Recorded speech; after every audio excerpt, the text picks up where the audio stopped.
Hier is 'n baie lekker koekie resep. Dit is baie maklik. Dit is 300 gram gewone meel, 200 gram botter en 100 gram suiker. Dan meng jy alles saam. Dan vee jy jou pannetjie met botter.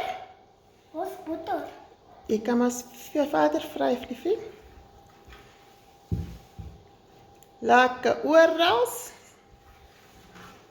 jou bottertjies inkry. Daar's hy.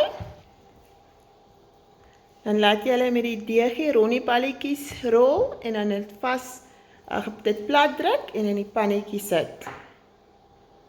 Druk hom nou plat.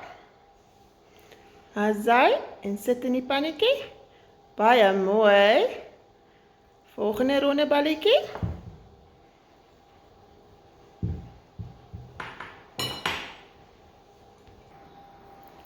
Daarna as hulle klaar hulle balletjies gerol het, kan hulle dit versier met enige lekkernye wat daar in die huis is. Chocolatekies of sprinkeltjies, marshmallows, smarties, enige iets wat jy sal dink sal saam met die koekies gaan. Hier is 'n paar lekker opsies.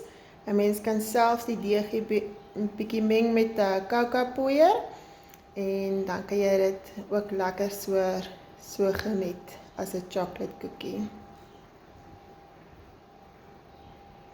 Dit bak dan vir so 10 tot 15 minute by 160 grade Celsius.